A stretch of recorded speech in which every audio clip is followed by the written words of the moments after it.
So I'm Joan Lawrence Bauer, and I'm one of the co-chairs of the New York Communities Rising Shandaken Hardenburgh committee members.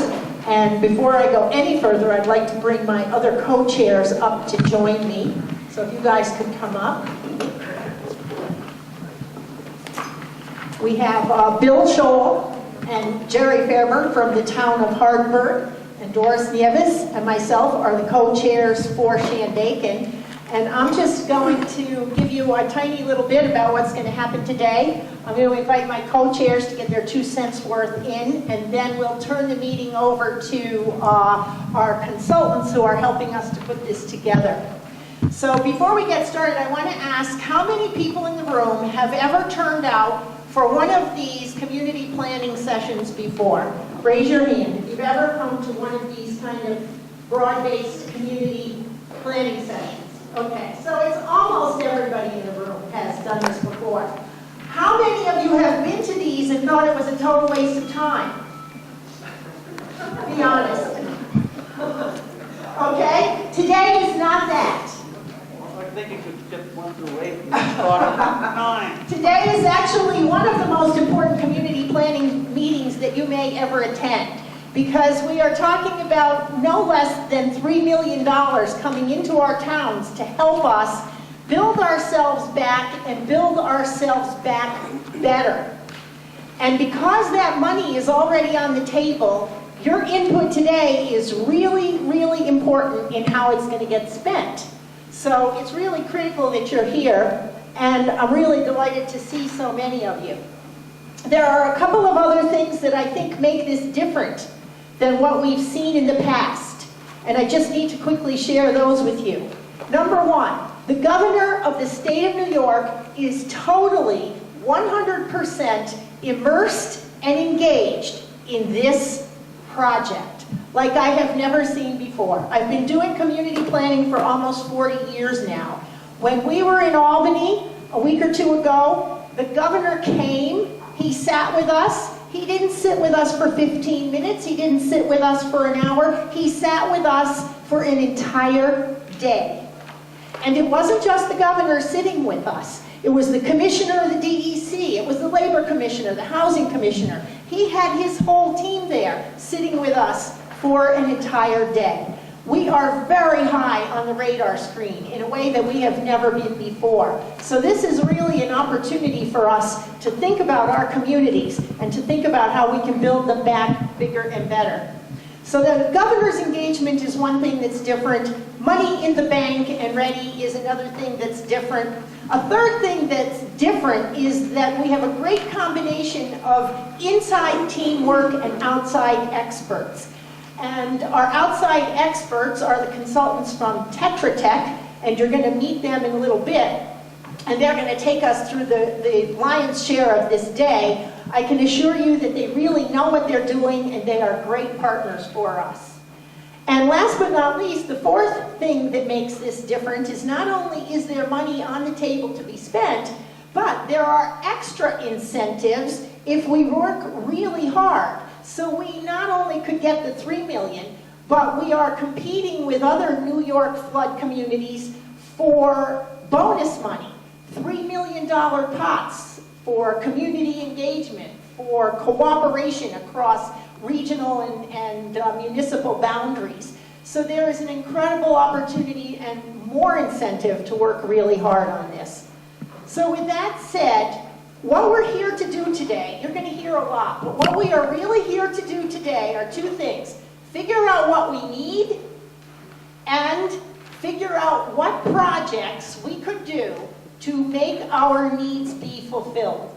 And there are different categories and different ways to do that, but we really need to make sure we get every need on the table and that we get every suggestion for a project on the table.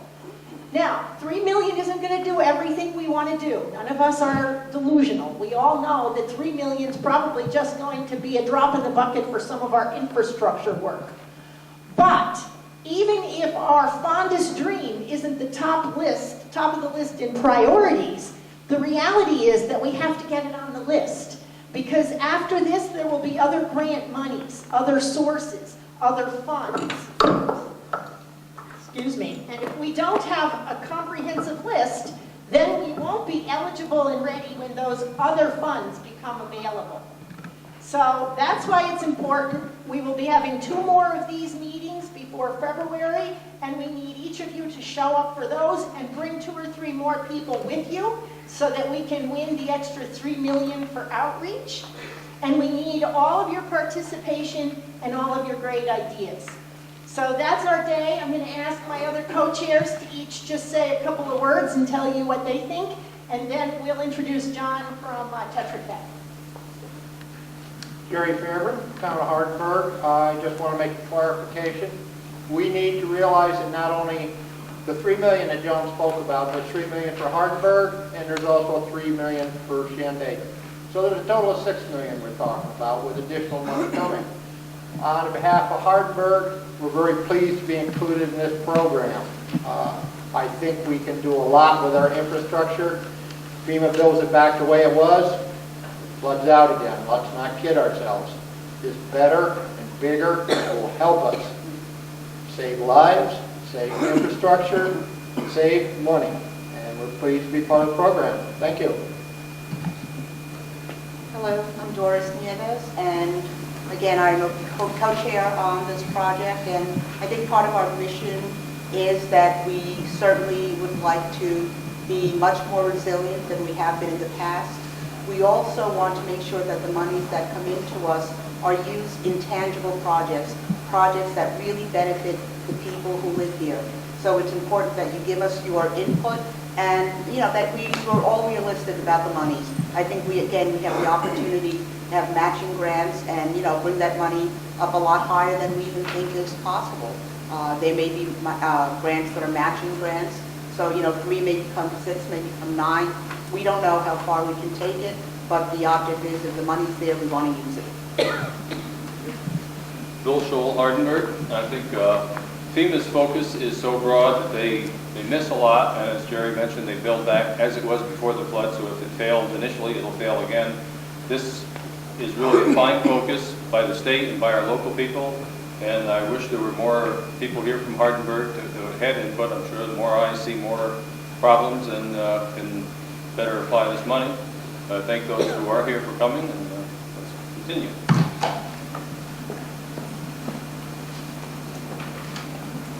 Thank you. So before I introduce our consultants from Tetra Tech, I'd like to ask the other members of our committees to please stand up and identify yourselves, because it's not just the 4 co-chairs. Hey, Bernadette, who all else is here? I'm Bernadette Villa, I'm from the Town of Hardenburgh, and I'm on the committee. Sally Fairburn, I'm on the Hardenburgh board. And if we could ask everybody to please speak up, because we are taping this for posterity. Don Brewer, Town of Shandaken. Mark Lodi, Chichester resident. Okay. Rob? Rob Stanley, Town of Shandaken supervisor. Hey?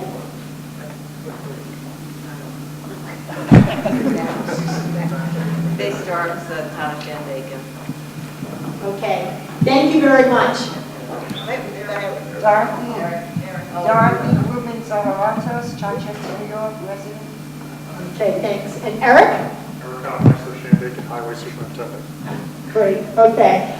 All right, with that, I'd like to introduce John Isarek. He is one of the many incredible consultants who have been assigned to help us with this, and John is going to tell us a little bit about their firm, the process, and where we're headed. John?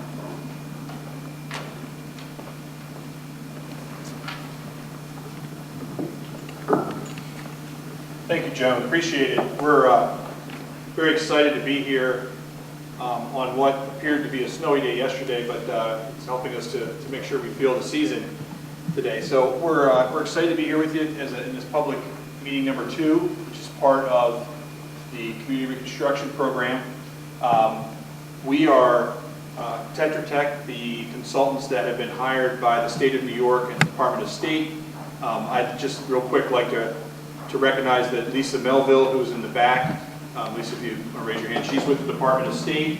We are assisting them with helping the 2 committees.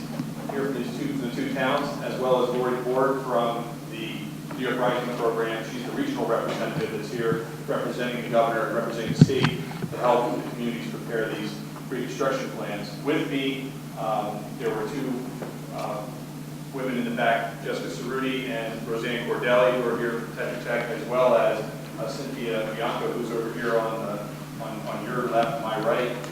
Cynthia was up here and is very familiar with the community. Tetra Tech worked on, has been engaging planning in this area, and has been helping out with some of the flood recovery efforts there as well. So we're glad to be back and glad to be working with you and building on all the good hard work that's been done here in the past. So as Joan and the other co-chairs mentioned, this is a very important time for the two towns.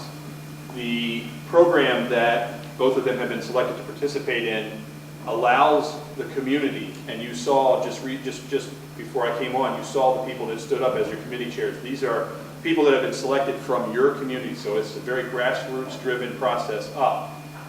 The committees have been charged with preparing a strategic plan that will help the community not only continue to recover from Hurricane Irene and Tropical Storm Lee, but also be able to build back better. So a lot of times when you are working and there is recovery going on from storms and other disasters, a lot of times it is focused in on how do we get it back to normal. So how do you get the lights on, how do you get the water running, how do you get the roads back up, and that's it. And that is, when I say that's it, I don't mean that that's not important, because it's obviously important. From our tours through your two towns, from our time with the committee and seeing the devastation that occurred up here during those two storms, that was very, very critical and very, very important for your two towns to be able to get themselves back to normal operations. The uniqueness about the program that the governor has created with this New York Rising program is that you can build back better. So how do you look at building infrastructure back better to become more resilient, reduce the amount of flooding that may occur, reduce the amount of damage that may occur from future floods that occur? Okay. Looking at things such as the economy. The economy is a very important part of these two communities, and you have to think about ways that you can improve that and make that more resilient in the area. Housing, natural resources, cultural resources. How do you protect vulnerable populations? The elderly, the children, special needs populations that may not be able to get around as easy as people like ourselves. Maybe they're in wheelchairs, or maybe they're homebound. So there's opportunities for us through this program to identify those types of needs as well and incorporate it in and make it all part of an overall comprehensive effort to be able to build back Hardenburgh and Shandaken, build it back better.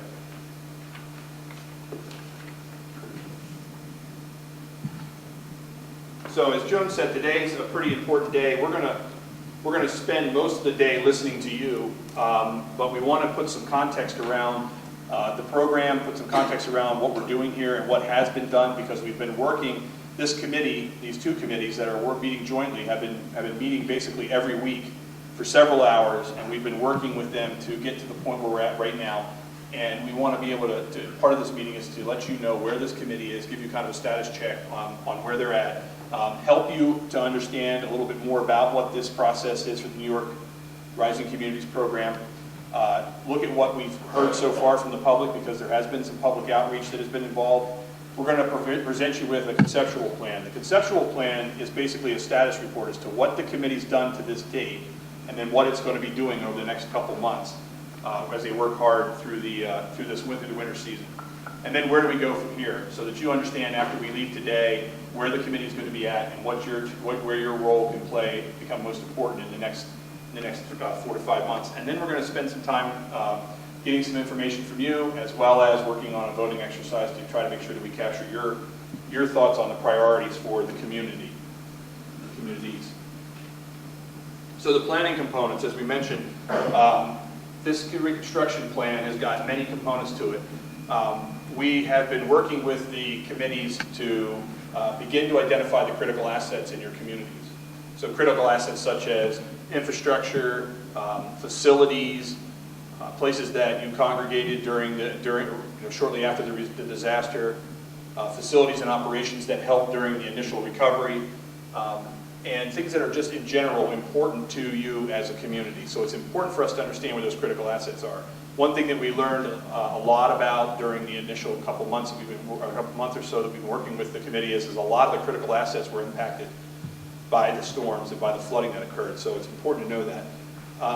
We've been looking at and wanting to identify the critical assets in the vulnerable areas that are there. There's a lot of areas that we looked at. We took a drive out through Oliver Rio, and we were stopping probably every minute or two, it seemed like, to look at a bridge culvert or a passing over the stream or where the landslide may have occurred, but in essence where all of this disaster and where all the impacts from the storm were at. So we have to make sure we identify not only the critical assets but the vulnerable areas. In Hardenburgh, we looked at a number of the culvert areas and a number of stream crossings that were obviously dramatically impacted by this, where the creeks and waterways jumped stream banks and took out stream banks and took out roads and basically cut off a dramatic amount of the population in that town from the outside world, and it became a very, very important assets to be able to identify and make sure that we've got captured in this plan. So we've got to also take a look at looking at formulating community visions, goals, and needs and opportunities that are out there. We have to take a look at and work with them then to start to take the input and the qualitative information, so your thoughts, your needs, your concerns, the opportunities that you've identified into this plan, but we also have to take a look at quantitative.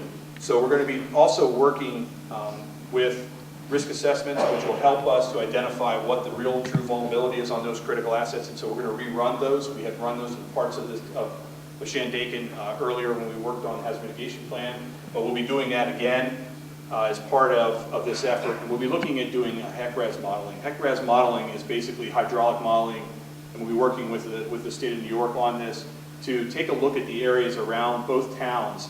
And there's twofold. There's two reasons why to take a look at this. The first thing is the initial blush with HEC-RAS modeling will allow us to figure out where the choke points are. Many of you know where those choke points are at, but this will allow us to identify those in a scientific way as to where those choke points are at. And that's important because we may think about some areas that maybe they weren't impacted during those storms, but we wouldn't want to not consider them in this effort. So we're going to want to take a look at that. The other area that it does is it gives us an ability to take a look at, I was having a conversation before the meeting started with a couple of gentlemen. It gives you an opportunity to take a look at a culvert, take a look at a bridge, look at something that's in the waterway, and it gives you an ability to remove that and then see what the impact's going to be. As some of the efforts underneath the New York Rising Communities program, there's been some efforts out there in some of the other communities to use HEC-RAS modeling to take a look at it. And some of your neighboring communities that had some dramatic flooding, the HEC-RAS modeling, which everybody thought that the flooding was caused by this piece, and when they ran the HEC-RAS modeling, they realized that by removing that, it would not eliminate or would not greatly reduce the impact of the flooding. So the HEC-RAS modeling will give us some numbers and give us the ability to do that. We'll be able to come in there and tweak and change and move some things around to see what that impact will be if we were able to do those projects in that area in an effort to try to reduce the amount of damage, reduce the amount of flooding in your communities and be able to become more resilient. They will also provide the communities with the necessary technical data to be able to obtain the funding necessary to be able to move the projects forward. So a lot of the funding that's being available for this, as Joan mentioned and the other committee members mentioned, there's $3 million set aside at the end of this planning process for the town of Shandaken and $3 million set aside for the town of Hardenburgh. Well, that money you'll be able to access once you move forward through this planning process, but part of the process is us being able to identify other funding that may be available out there that may not be considered traditional recovery funding that we might be able to leverage against this. The Community Development Block Grant Disaster Recovery money, which is the money that has been set aside by Governor Cuomo for this planning process and for the implementation, is very flexible money. It's money that's being provided through the federal government down through the state of New York to be able to help with the communities to be able to move these projects forward. And I think it's important as we go along today and with some of the exercises we go through with you that it's important for you to know that this is just not a planning process. And as Joan said, many of you may have been a part of some planning processes and you don't feel like maybe at the end of the day they've been able to move forward. The great part about this is the community, both towns go through this planning process. There's $3 million at a minimum on the back side of this for each community to be able to begin to move their projects forward that they identify as being their priority projects. So there is money at the end of the table here. And the nice thing again about this is with this money being flexible and with the governor bringing all the resources to the table to try to help the communities build back better, we'll be working with our partners in the community, the two communities, we'll be working with the partners from the Department of State and within the New York Rising community to pull the other state agencies together and be able to bring those people to the table to talk about funding that they may have for some of those projects and some of those programs so that we can then leverage that $3 million and be able to actually get significant projects done in the community. So it's a very important process. It's an important process in the sense that, again, it's very implementation focused. So at the end of the day, we're going to have doable projects. We have a time window on this, which is why we're moving so quickly here over the last 30 to 45 days, and we'll be moving quickly over the next 3 to 4 months, is that the committee was charged. We started meeting at the end of September, beginning of October, and we must have a conceptual, a draft plan to the Department of State that has identified the priority projects that we'll be moving forward with by February so that we can come out to the public and get your additional input and final input in that project and then move to submit it in March. Once it's submitted in March, it will be reviewed and approved by the Department of State, and then it will, then it's time to start accessing the money to be able to move the projects forward. So it's been on an accelerated pace to be able to move this forward, given the importance of the subject matter, given the importance of the need it's in the communities, and it's a great opportunity for you to be able to see a small, very short, but strategic and focused planning process that will yield results in your community and help you to build back better. So where has the committee been and what have they heard? One of the things that we've noticed and one of the things that makes this area a little bit better than some of the other areas is it does have some good plans behind it. And some of these plans have been done in the very recent past. Whether they be scenic plans, whether they be comprehensive plans, whether they be economic development, regional economic development plans, there are some plans out there that we have been able to, and we've been charged with, to be quite frank with you, to take a look at so we're not duplicating efforts. So one of the things that we've done early on is to take a look at these plans so that we can identify where there's been some general consensus from the public, where there's been some specific projects that have been identified, and where there has been some thought put into what is required in this area. Now, it doesn't encompass all of the stuff, but we're leveraging that information and providing that information, and the committee's looking at it so that they understand what's been done already, where it has been vetted by the public, what has been prepared so that they can use that and again be able to move something forward fairly quickly. So we've been listening, we've been reading through those plans, providing summaries of those, identifying beginning preliminary projects to start to lay the groundwork for us for the work that we need to be doing over the next couple months. I mentioned about looking at the critical assets, and I just threw a couple pictures up here of Hardenburgh and Shandaken, and I don't need to tell you guys what you lived through 2 years ago or 2 years and 2 months ago.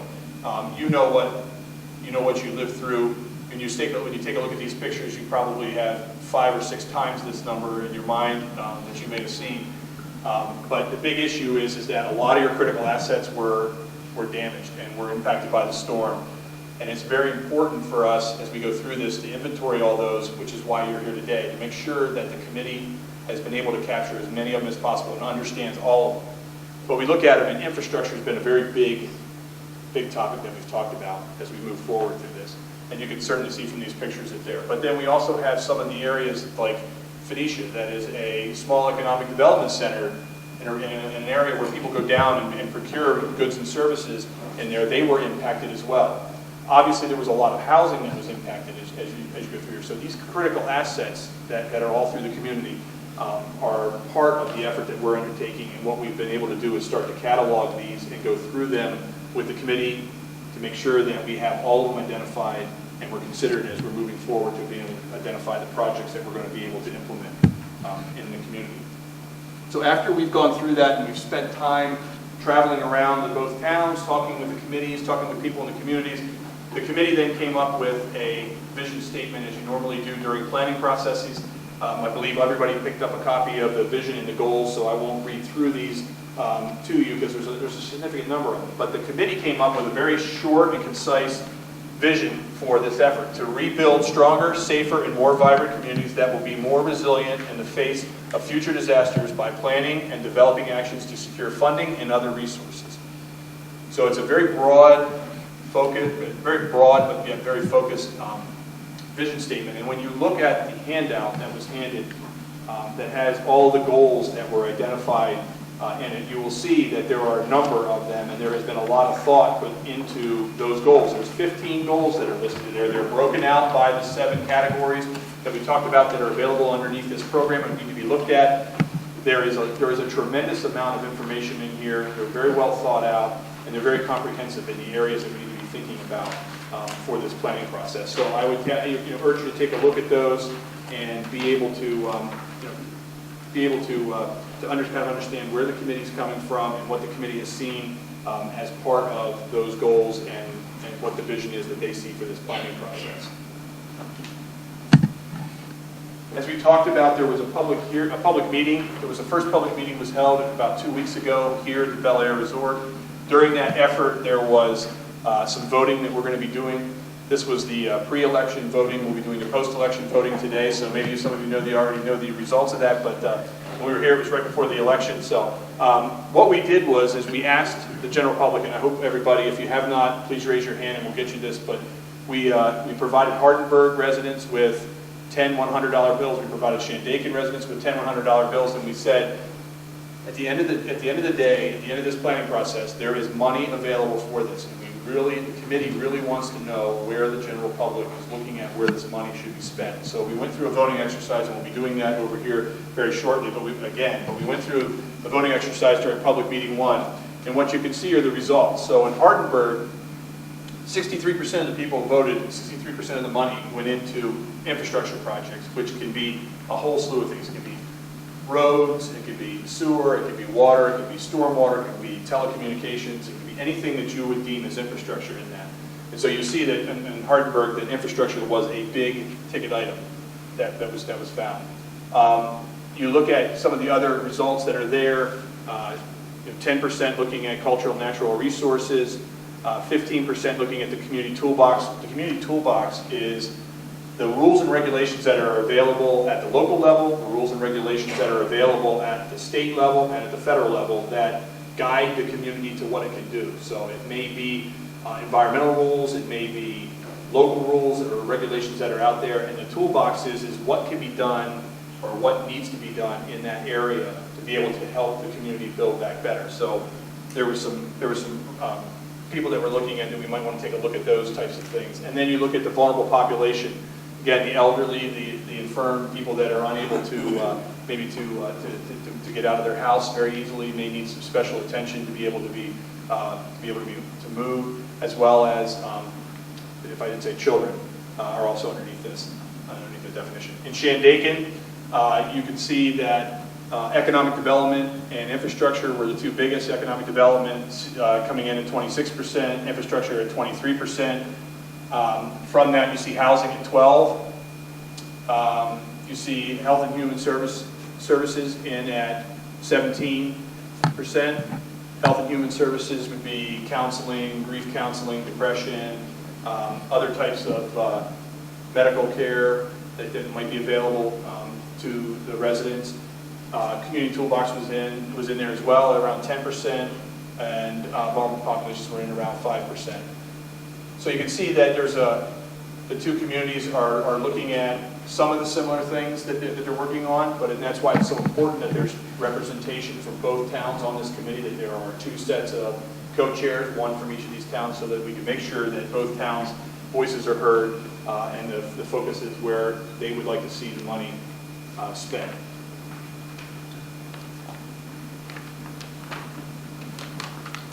So as you can see, the work that we've talked about and what we've been working on is we've been working on with the committee for probably about a month to a month and a half. And from that, the program required that the committee prepare a conceptual plan. And in that conceptual plan, and we'll go through it in a little bit, and then at the end of the meeting you can have a copy of it. It'll be back there to be handed out. The conceptual plan was more of a status report. Where has the committee gone? And what have they been doing over the last month? And they wanted to report out to the general public.